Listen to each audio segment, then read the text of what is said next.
Mga kaagimat, Bao Ultimatum, nagtataglay ng kabal at kunat, tagaliwas at hindi putukan ng baril. Meron din tong depensa sa mga maligno, masamang spirito, depensa sa mga kulam, mga kaagimat. Ang laman isa nito, mga kaagimat, ay merong mga formula, may mga orasyon, merong talandro at meron ding mga sangkap sa kalikasan. Merong mga motya na mga dinurog, meron ding mga herbs or mga herbal na ang taglay, mga halamang gamot, halaman depensa sa bala at patalim. Sa loob nito, mga kagimat, pakita ko yung mga, hindi lahat ng sangkap kasi merong mga sikreto na hindi natin pwedeng sabihin.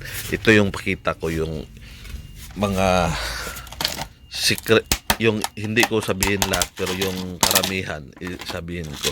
Yung iba, ito yung uling, mga kagimat, pero na yung bato to, mga kagimat, hindi to uling, mga bato ito. Uling, malakas, matibay ang depensa nito, hindi putukan ng baril, kabalat kunat, tagaliwas, depensa. Hindi siya sobrang bigat, sakto lang. Pero kumpara sa uling na ordinaryo, mas mabigat to. Mas mabigat to. Tapos bato siya. Bato siya, mga kaagimat. Hindi siya kahoy. Hindi basta-basta nabasag. So,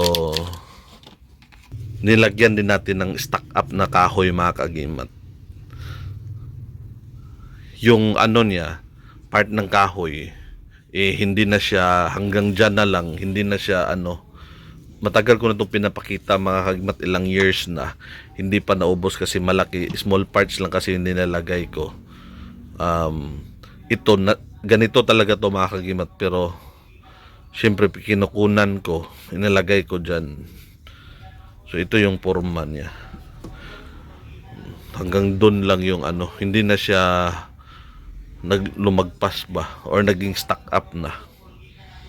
Ito, mga kaagimat, mahusay to, marami tested to, marinang kumuha nito. Nung nabutas na, mga kaagimat, sa pagkuha ng mga gamit, nilagay ko dyan. Importante kasi ang party na to. Ang bawat sangkap nito, mga kaagimat, ay proven at tested. Hindi ako basta-basta naglalagay ng hindi tingin lang ito ganito, may bertud to. Hindi ako ganyan. Ang inilagay ko sa mga gamit, yung totoo, yung tunay, yung mabisa at epektibo. Meron ding sa loob nito, mga kaagimat, mga libon na bagakay, tested din yan. Yung ugat ng San Jose, mga kaagimat, mahusay sa kabal at kunat. Mga dinurog na kahoy, naging bato, meron din sa loob nito. Meron akong video, mga kaagimat, previous video, hindi na ako naggawa muli kasi meron na kasi yung paano ako nagawa nito.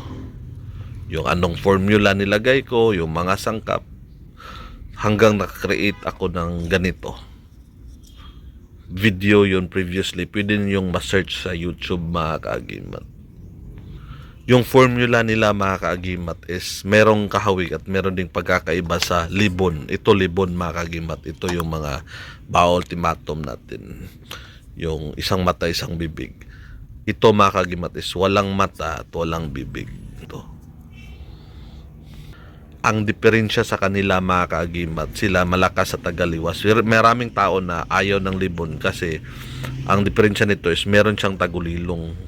Ang gusto ng karamihan, merong tagulilong, yung iba ayaw din ng tagulilong. Kasi meron kasi nangyari na naaksidente sila. Hindi mo mamalayan aandar yung tagulilong, pwede kang maaksidente kung hindi mo alam kung paano.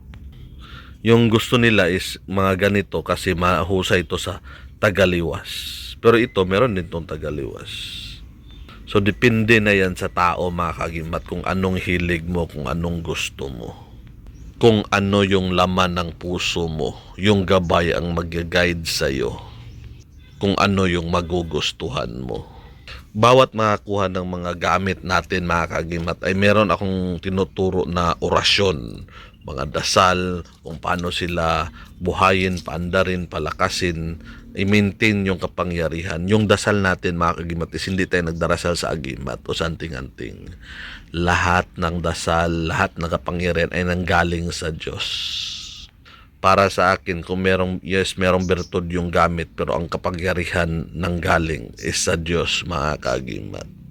Ibang klase yung style ko sa ibang mga antingero. Yung antingero, yung kapangyarihan na nagdepend talaga sa agimat, sa anting-anting. Tayo ay nagdepend doon sa Diyos. Sa Diyos tayo kumukuha ng lakas, sa Diyos tayo nagdarasal, hingi ng tawad, hingi ng guide, hingi ng protection at kapangyarihan. Sa Diyos lahat mga kagimat at hindi sa agimat. Pero yung agimat is vessel siya, daluyan siya ng kapangyarihan ng Diyos. Katulad sa ginagamit nila ni Moses nung unang panahon na gumagamit sila ng mga baston, mga instrumento or holy object. Pero ang kapangyarihan ng galing ay sa Diyos. Ituturo ko yan mga kaagimat sa lahat ng kumukuha ng gamit ko. Tinuturo ko yan kung paano. At ang itiknik na yan mga kaagimat ay maraming hindi pa nakakaalam hanggang sa ngayon. Pero nag-exist na ang pamamaraan na to nung una pang panahon. Yung ibang mga antingero binabaril yung gamit nila kasi yung bisa sa anting-anting lang, yun nagdepende sila sa agimat. Sa atin mga agimat, hindi tayo sa agimat kundi sa Diyos, sa dasal, sa prayer, yung pangyarihan ng gamit. Ang Diyos mag-empower niyan. Ikaw mga kagimat, saan galing ang kapangyarihan ng anting-anting mo? Nagdepende ka ba sa agimat o sa Diyos? So mga kaagimat, sa mundo ng hiwaga at kababalaghan, ako ang iyong kaagimat na si Paraon. Marami pong salamat sa inyong panunood.